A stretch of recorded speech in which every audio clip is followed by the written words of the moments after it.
Bengals, Artie Burns, who's been pretty inconsistent in Pittsburgh, went number 25 overall. So, again, this is another class where just because a player is drafted in the top 10, of course, does not necessarily mean that they're going to be successful in the NFL. And so that kind of brings us back full circle to the Oakland Raiders, who now have 5 first-round picks over the next 2 years, 3 this upcoming year, and then 2 in 2020.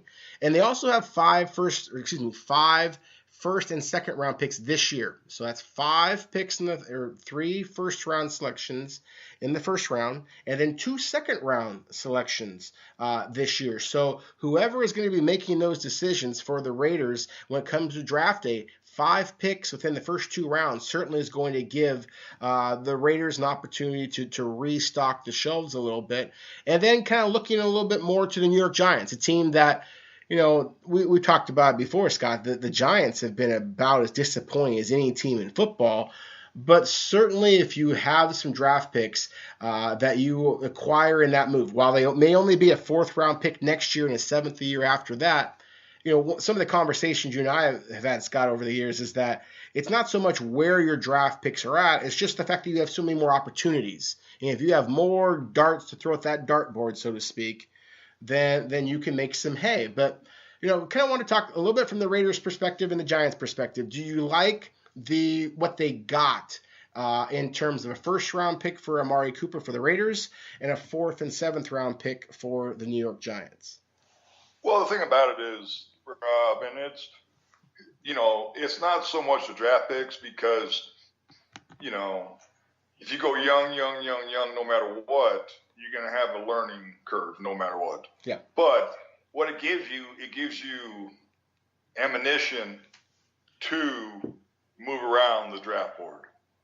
If all of a sudden, if there's someone you really, really like, say a quarterback you want, or say a pass rusher you want, or left tackle you want, it gives you ammunition to move up the board. Which I never done it as a general manager. I've never moved up. I've always traded back. But it still gives you that ability. If there's somebody, say Hebert, say whoever, there's a quarterback that you really want, yeah, you can go get him because you got the picks to trade. And the thing is, it's great to have a young team.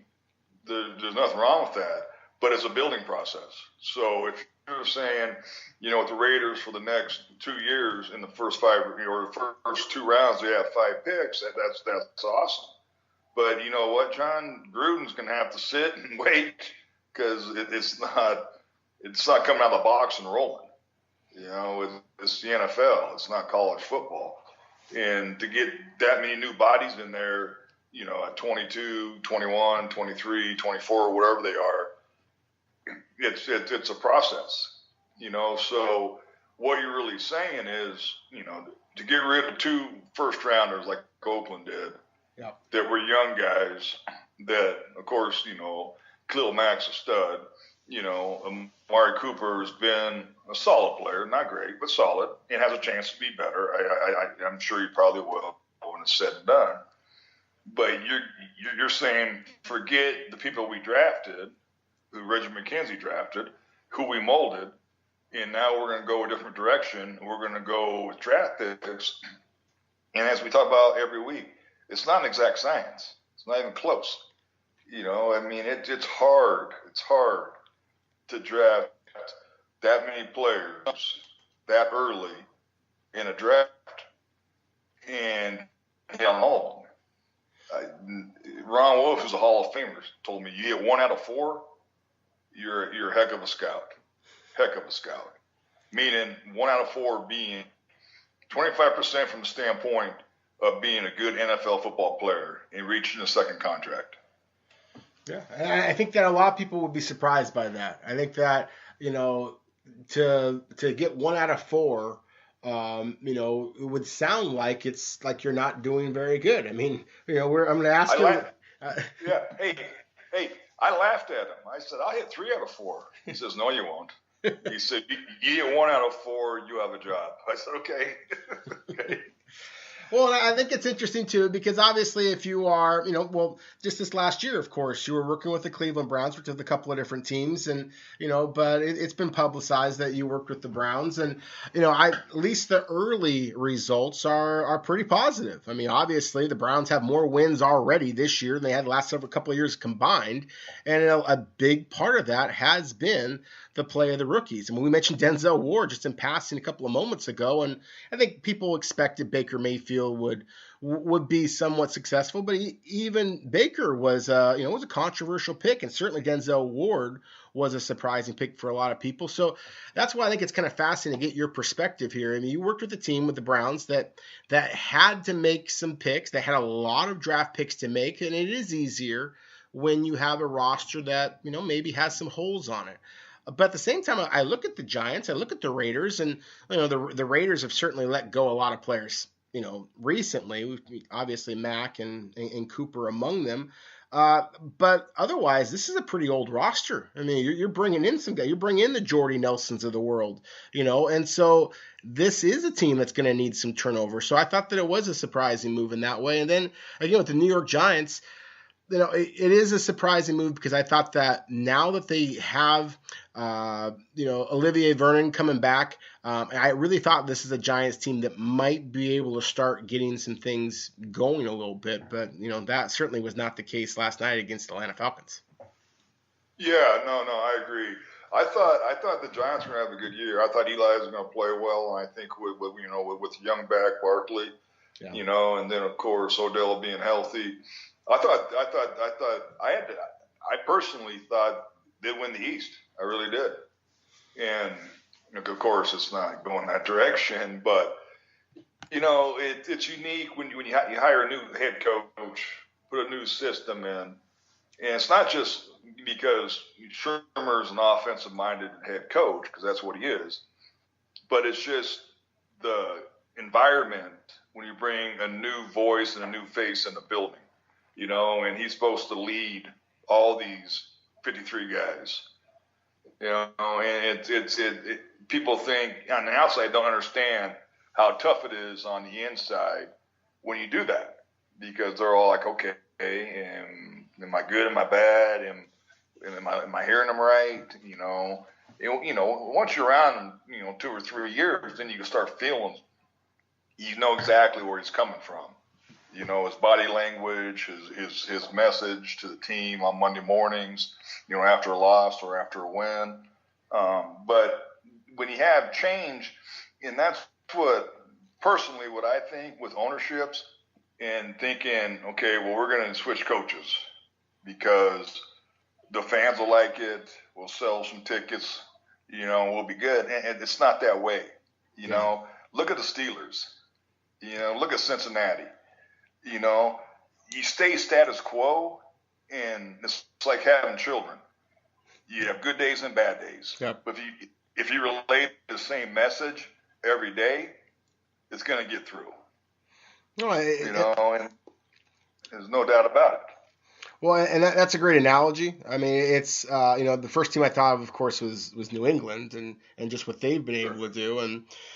It's just the kind of consistency. I mean, New Orleans Saints are another team, and that's kind of it's a nice segue to where I want to kind of talk about a little bit more. And we've talked because the Rams, the Kansas City Chiefs, they've been two of the biggest stories in all of the NFL so far this year, and so we've talked a lot already, Scott, about just the development of Patrick Mahomes, the development of Jared Goff. I wanted to kind of look a little deeper at those clubs and then compare them to a couple of the other teams and just how they've built their teams as far as draft capital. I mean, everybody has undrafted free agents or guys that they sign from other clubs as far as veteran free agents, but I wanted to look at those 4 clubs. So I'm just going to kind of do a quick overview of some of these teams. We mentioned, say, for example, one of the teams that we talked about is the way they've been built, and that being New England Patriots. And if you look at the Patriots, of course, they're unique in that if you find a Hall of Fame quarterback, arguably the greatest quarterback of all time, in the 6th round, well, then, yeah, that makes things a little bit easier. But sure, you have Tom Brady, 6th round, pick 199th overall. Then they used a first round pick just this past year on Sony Michel, the running back. A first round pick on Rob Gronkowski, of course. But then you look at some of the other players. Julian Edelman was a 7th round pick. Josh Gordon, has been added now. Was a 2nd round pick originally as a supplemental player, but the move to get Josh Gordon was not one that cost much. And then Trent Brown, the Patriots' current left tackle, you probably are pretty familiar with him, 7th round pick San Francisco years ago.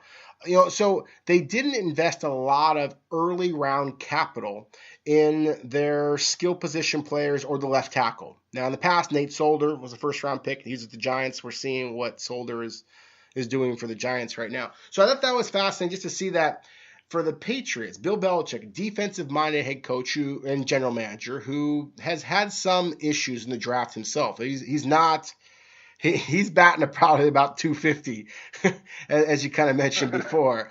But obviously their success speaks for themselves. And then you look at a team like the Rams, and number 1 overall pick in Jared Goff, number 10 overall pick in Todd Gurley, 1st round pick. Now they didn't spend it, but in Brandon Cooks. 2nd round pick that they did spend in the wide receiver Robert Woods, a 3rd round pick in Cooper Kupp, and then the 2nd round pick that the Bengals used, but it was a monster signing by the Rams for Andrew Whitworth, the left tackle. I mean, this is obviously a different mentality, more of an offensive mind, and that's where they're going to allocate their resources. And yet they still are obviously being very successful. So to me, we can talk about Kansas City and New Orleans as well. To me, those are the 4 teams I've really been impressed with so far. But just kind of wanted to go back to your thought there as far as the teams that have been doing it for a long time, just like parenting. If you have that message and you stick to it, then it can be successful. But that's also critical that the owner trusts you enough to allow you to stick to it. No doubt about it. No doubt about it. You got to have a vision. You got to have a plan. You got to stick with it. And if you're right or wrong, it'll prove itself out. The thing with New England, they've not drafted well early. Yeah. They've lived in free agency and trades. Which is fine. If that's their vision and that's their philosophy, then hang with it. Al Davis did it. Lived in it and had much much success. The Rams have done a really nice job of drafting good young players, and of course hiring a really good head coach, which matters a lot. But I think that the best organizations, and if you look at the top teams now and the top teams of the last 10 years, it's being consistent, not switching a coach every 2 or 3 years and because he's going to bring his own staff in. And now, like I said earlier, you're going to have a different voice. You're going to have a different environment, and everybody's like, hey, here we go. It's the off season. We got a new head coach. We're all excited. Boom, boom. No. You stay with what you got unless you have to change, which at times you have to.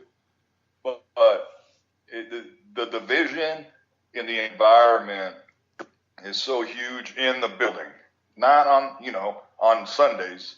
It's during the week. That's how you prepare. That's how you get ready to roll. The players believe in what the coaches are saying and what they're doing. They feel comfortable going in on Sunday and just executing what they did all week in practice. And we're not talking about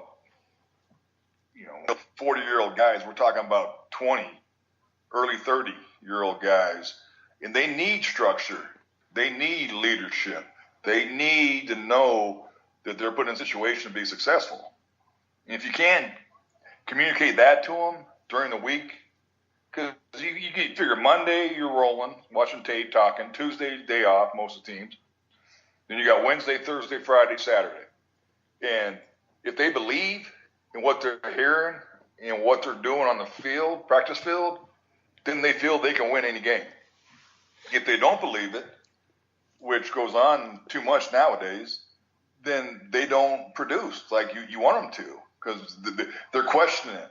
And you watch games on Sunday, Yeah.